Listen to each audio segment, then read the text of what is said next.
To the South Asian Health Show. I'm your host, Rina Gill. Thank you so much for joining us today. We're going to be discussing a very important topic in general, and especially within the South Asian community. We're going to be talking about the importance of counseling, therapy, whether you need it, whether you don't need it. And we've got an expert guest that I'm very excited to introduce today.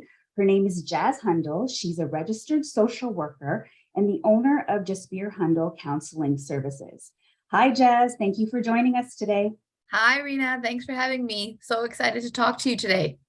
So you're a very well-known person in the community. You do a lot of media interviews. Community has a lot of respect for your knowledge and expertise. But for those who don't know you, can you give us a little bit about your background and your credentials? Yeah, for sure. So as you mentioned, I'm a registered social worker. I did my bachelor's and my master's through the University of Victoria.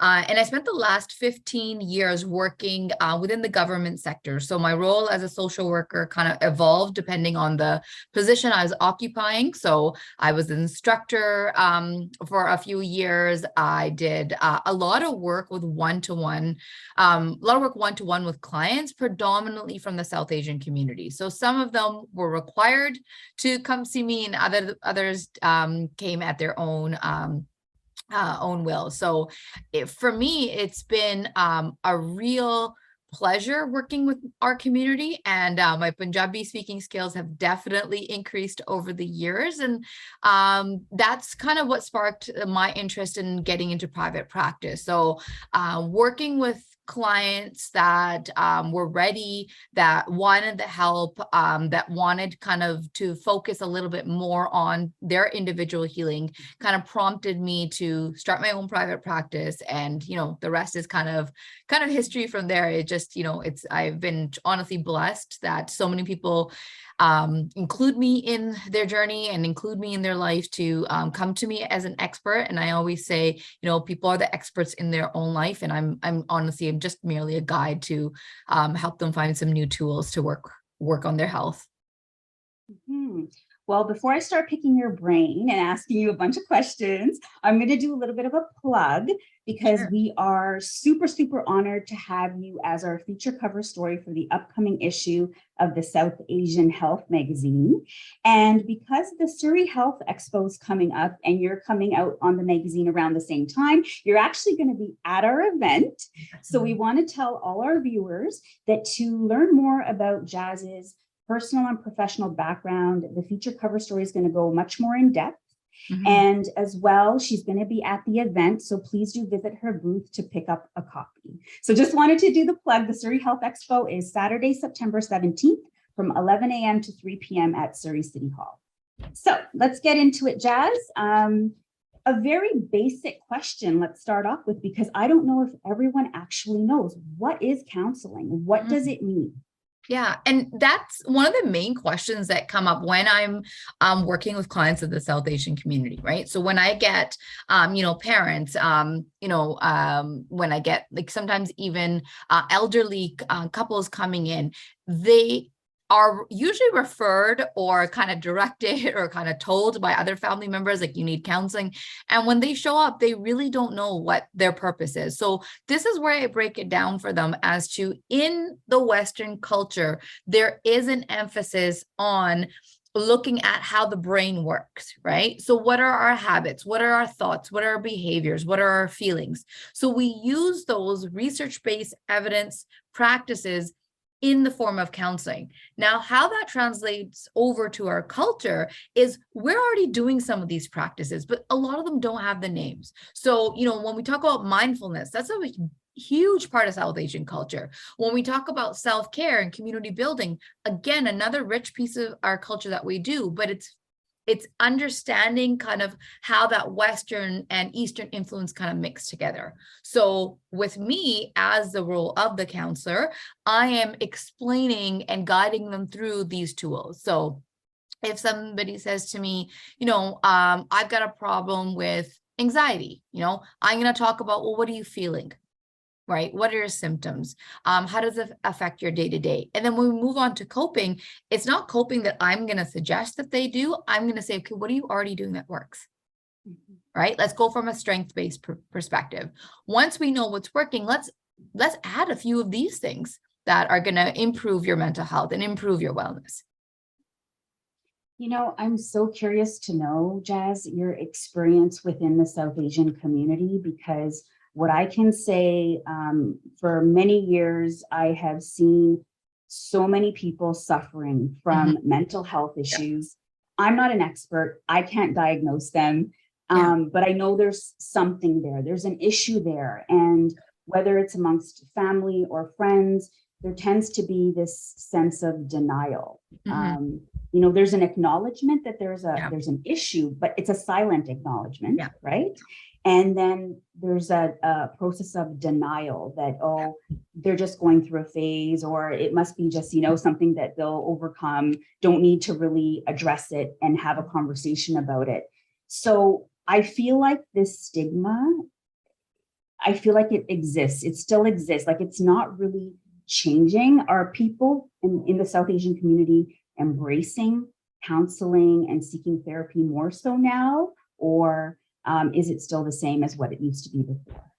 I mean, from my own personal experience, I do feel that there's a change. I feel like we're talking about it a lot more. When we're looking at stigma in general, we're looking at, what do people know about counseling, or what do people know about mental health? So in our culture, mental health has been stigmatized because of the portrayal of, you know, the person that's pagal or the person that's crazy in, you know, movies and dramas, and, you know, how they talk about mental health, but that's one mental illness, right? So we usually get the very dramatic, this person's hearing voices, or this person is, unsafe or dangerous, and, you know, we need to keep them away. And that's not what mental health is. Mental health is literally the way that we think, the way that we feel, and how that impacts our decisions. Okay. Mental illness is something that impacts those decision makings, those feelings, and what we're doing. So when we look at the stigma comes from, or the denial, I find, comes from the lack of knowledge, right? The lack of understanding. So once you have a sit down with them and you explain to them, like, this is what it is, you provide them with that psychoeducation, those light bulbs go off and they're like, okay, that's what it is. Okay, yeah, I can relate to this. So if one of our viewers watching suspects that there might be some issues, mental health issues that their friend or family member is going through, what do you recommend would be like a process to approach them or seek help on their behalf? Like, what would be the proper protocol based on your expert opinion? So, I mean, majority of counselors, including myself, we always offer a free 15-minute consultation, right? So a lot of the times I will have moms call, or I'll have like wives call, and, you know, they'll say my husband or my, my spouse, or sorry, not my spouse, my son will need counseling. And I'll explain to them, like, we want people who kind of come on their own, but we will also handle some of that reluctance that kind of comes on with it, right? So my job is to make that environment comfortable. So the initial consultation is the opportunity for the client, or even the parent or the spouse, to learn more information about, okay, well, what is the approach? What languages, like, how fluent are you in Punjabi? Can you translate material over, in a basic model, or do you have a higher level of translation? Then they get to know kind of what to expect from the session. So it's not a quick fix, right? We usually recommend 4 to 6 sessions. Doesn't mean everybody needs 6 sessions.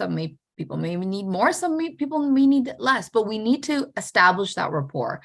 We need to get all the information. Once we have that, we will collaboratively work with the client to be like, okay, what are your goals? What are you hoping to see out of this process? And that way the client can say, okay, I've been to a few sessions. I am feeling better. Like, this is helping me. And then if they want to book a follow-up session, 6 months from now, a year, as things are coming up, they're welcome to do so. But it's not this, once I start going, I'm going to be there forever. It usually is, hey, let me learn some new tools. Let me look at ways to kind of improve my life. And then I'm going to go practice them. And, maybe that family member once again, they're not an expert. So how can Yeah. they diagnose whether, the person that they're talking to you about actually needs help or not? So it's Yeah. not until you speak to the person and you make that determination, Yeah. it might not even be counseling, right? Yeah. You offer so many different types of services. You might determine that they don't need counseling, but they may need coaching. Yeah. Yeah. So, I mean, there's a difference between counseling and coaching as well, right? And a lot of people kind of see topics being intermingled, but with a counselor, we are regulated to a body that governs us. So whether it's a college, whether it's an association, we have to do continued professional development. We have our notes, we have our liability insurance. We must practice within our code of ethics. When we move into coaching, it depends on the type of coaching that we're doing. So for example, I offer coaching for executive functioning and leadership. I offer it for conflict management, and I often offer it for optimizing health. So those clients is more of a direct, fast-paced approach. So it's like, hey, here, let's make a plan. What works for you? What doesn't work for you? And I'm going to be the person that holds you accountable. Where in counseling, I'm taking a backseat and going, okay, you're the expert in your life. I'm here to be there as your guide, as your support, but you're going to make the decisions about your life, not me. So people coming to me, it's not like they can say to me, okay, what should we do now? No, it's up to you to have the tools to make those decisions, not me. Mm-hmm. So now you're based in BC, but I know that your services are now available across Canada. So tell us about that. Yeah, so this year I've gotten licensed in Alberta. Plus, I also have clinicians that work on contract. So if somebody needs a clinician in Ontario or if somebody needs one in Manitoba, we can definitely arrange for that clinician and that person to be in contact with each other. Our coaching services are offered internationally. So if there's a client in California or the UK or even India, we will work within the different time zones and then offer a guided approach to coaching, depending on the area that they want services in. That's awesome.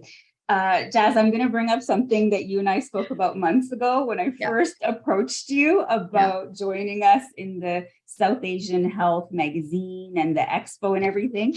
I remember when I first spoke to you, you were like, Rina, I'm so busy.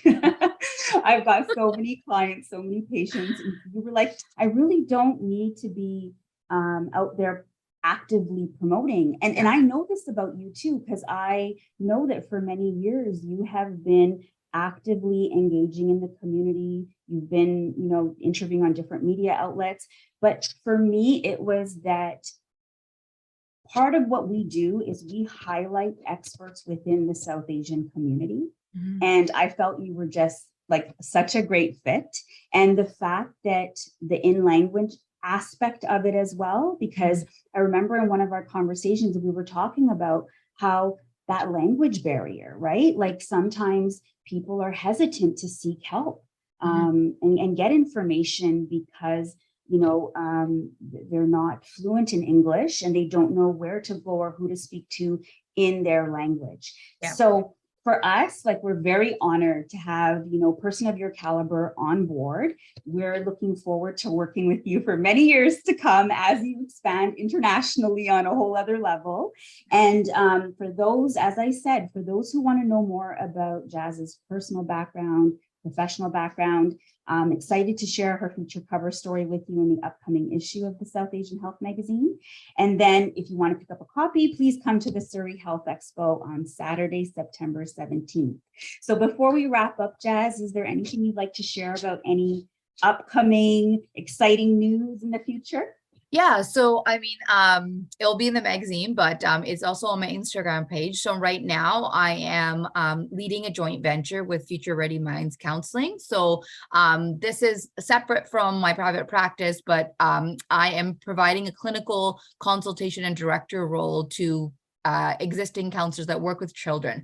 So this was a huge area of need, especially within the South Asian community, because we want early prevention, right? So if myself, I always go back, like, I wish I had these tools younger when I was younger. Like, I wish I had these in my teens, because then I would have been better at making decisions about my future. So we're really focusing on early intervention, giving kids, practical skills about life that's going to help them maneuver the 21st century. So what is the outcome of what employers want? What are people looking for in this technology, entrenched world? What are some of the issues they're facing that maybe we didn't face as teens? So that is definitely going to be spoken about a little bit more in the issue. So I won't say too much about it.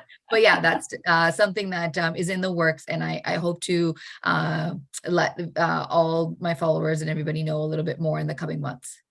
Awesome. Well, you're already in high demand. So I can't imagine after this, you're going to be calling me Rina. Yeah. Handle it. No, I just know that you're the ideal person. And I really want to encourage all the viewers out there that if you're not quite sure whether you need counseling, coaching, what type of service you need, but you just want to do a consultation and find out. As Jas said earlier, she offers the 15-minute consultation for free. Please do take the necessary steps, whether it's for yourself, for your friends, for your family. Mental health is a huge issue. We all know this. We need to address it, and we need experts like Jas out there who are approachable, accessible, and basically just so engaged and involved with the community that you're just a go-to person, Jas, and we're very, very excited to be working with you. So on that note, I'm going to say, let's plan for the future after the Surrey Health Expo happens. Let's definitely connect in the next few months and maybe going into the new year and talk about what other exciting stuff you have going on. And in the meantime, thank you so much for joining us today, and look forward to everyone coming out to the Surrey Health Expo and seeing you as well. Yes, thank you. I hope to see everyone there. Take care. Thank you, everyone, for joining us today on another episode of the South Asian Health Show. Stay tuned for future episodes. Thank you. Bye-bye.